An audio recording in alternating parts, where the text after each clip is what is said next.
My next stop was in London, where I'd been asked to give a presentation to a group of businessmen. They wanted to understand the reason that gold had surged recently, and I explained to them that to understand gold, you have to understand monetary history. Once you see where we've come from, you can get a much clearer understanding of how the 7 stages of empire are playing out right now. We weren't allowed to show their faces, but we were allowed to film my presentation. So here it is, the last 140 years of monetary history condensed into just 10 minutes. Keep the 7 stages of empire in mind, and as you watch this, see if you can recognize the signs. Everybody thinks the US dollar is still as good as gold, and it hasn't been since 1971. This is the world monetary systems. From 1873, when Germany went on the classical gold standard, where each unit of currency is backed up by an equivalent amount of gold in the treasury. In the United States, $20 bill, $20 gold piece in the vaults. Go into any bank, slap down your currency, which was a receipt for money, a claim check on money, ask for your money, gold and silver, and they would give it to you. So this shows, this is currency, this is money. Otherwise, there was no reason for any government to store gold in their vaults and then print this currency that was backed by gold. This is what gives confidence in that, and it gives governments the ability to start this scam in the first place, where they print these receipts for gold, and then they can print more of them than gold that exists. And that happened when we got to World War I, and all the combatants stopped redemption rights. You could no longer go in the bank and trade your pounds, lira, marks, francs, no longer redeemable in gold, and they lit up the printing presses and started printing like crazy. Then between the wars, they went on something called the gold exchange standard, where currencies would be backed partially by gold. So in the United States, under the Federal Reserve Act of 1913, the Federal Reserve was allowed to put $50 worth of claim checks on gold, currency in circulation, backed up by only $20 worth of gold. So it was a 40% reserve ratio. For every $20 gold piece in the vault, they could put $50 in circulation. We're the dollars of the nation on parade. We're the biggest batch of dollars ever made. Oh, we used to march by millions, but now we march by billions, and maybe we'll be trillions for your dead. We're the dollars. Then we get to 1944. Now, during both wars, Europe paid the U.S. with gold. During World War I, the U.S. didn't get into the war until the very end of it. We didn't really have troops on the ground here in any quantity until the last 6 months of the war. So for the first 4 years or so, we're selling you all of, you take all of your young men off of the farms and turn them into soldiers. You take your factories that make toasters and they start making machine guns. Your factories that made cars are now building tanks. And so you turn your economy toward war, and all of your consumer goods and your grains had to be imported from the United States, and you paid us with gold. Then in World War II, Hitler starts saber rattling in 1936, annexes Austria in 38, invades Poland in 39. Pearl Harbor wasn't until the end of 1941. We didn't have troops on the ground until, I believe, August of 42. So again, there's like 6 years where you're paying us with your gold and we're selling you stuff. This is where Americans have this myth that war is good for the economy. War is good for the economy if you're not in it and you're selling them the tools of the trade. Yes, America's national income gets bigger and bigger. In 1943, it was $142 billion. That was double the 1939 figure, triple the figure for 1933. But by the end of World War II, the U.S. had 2/3 of all the world's monetary gold, the central bank gold, and the rest of the world had to share the other third, and Europe had none. So the world monetary system was no longer going to work. It would collapse. But we had made all these loans of dollars to Europe, so Europe was flooded with dollars. And so representatives from around the world met at Bretton Woods, New Hampshire in 1944. They came up with a new world monetary system called the Bretton Woods system, where every currency on the planet, with the exception of just a few, they would be backed by the US dollar, and the US dollar would then be backed by gold at $35 per ounce. This gave confidence to all currencies.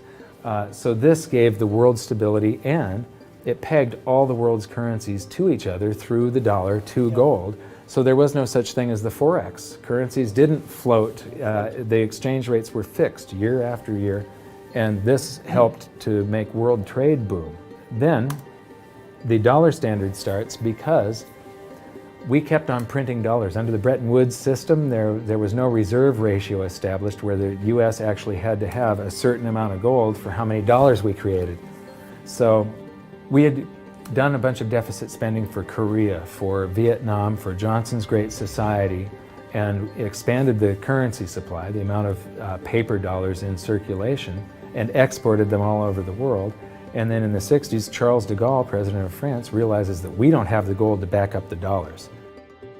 Le fait que beaucoup d'États acceptent par principe des dollars au même titre que de l'or entraîne les Américains à s'endetter et à s'endetter gratuitement vis-à-vis de l'étranger, car ce qu'ils lui doivent, ils le lui payent avec des dollars qu'il ne tient qu'à eux d'émettre. Nous estimons nécessaire que les échanges internationaux soient établis comme c'était le cas avant les grands malheurs du monde, sur une base monétaire indiscutable et qui ne porte la marque d'aucun pays en particulier. Quelle base? En vérité, on ne voit pas qu'il puisse y avoir réellement de critères, d'étalons autres que l'or. And he starts asking, France asks for their gold and trades in the dollars. And at that point, other countries saw this and start jumping on board. And the US lost 50% of its gold from 1959 to 1971. But we still had, in 71, about 12 times more dollars that we had created than there was gold. And this run on the bank, basically, the US now being the bank, this is a giant worldwide bank run, because the US, for the second time, had committed a fraud and created more receipts for gold than there was gold. It's that simple. And then finally, the markets sort of sensed this. And Nixon was forced to take us off the gold standard because if he had paid out gold until it got to zero, once we couldn't pay on some of those dollars, the entire worldwide monetary system would have collapsed. I have directed Secretary Connally to suspend temporarily the convertibility of the dollar into gold or other reserve assets, except in amounts and conditions determined to be in the interest of monetary stability and in the best interest of the United States. In full cooperation with the International Monetary Fund and those who trade with us, we will press for the necessary reforms to set up an urgently needed new international monetary system. And on August 15th, 1971, all the world's currencies became fiat currency. I don't know why the rest of the world didn't rush out and hang him, but they didn't. They just all went along with this. To our friends abroad, I give this assurance. The United States has always been and will continue to be a forward-looking and trustworthy trading partner. There have been thousands upon thousands upon thousands of fiat currencies throughout history, and there isn't one that survived. It is a 100% failure rate. And we started this experiment where all the world's currencies would be fiat currencies simultaneously in 1971. But what we have here, 30 to 40 years, different monetary system, 30 years, 28 years, 39 years plus, what's next? The world is going to have a new monetary system in this decade that we're in. We're going to experience this huge deflationary crash around the world.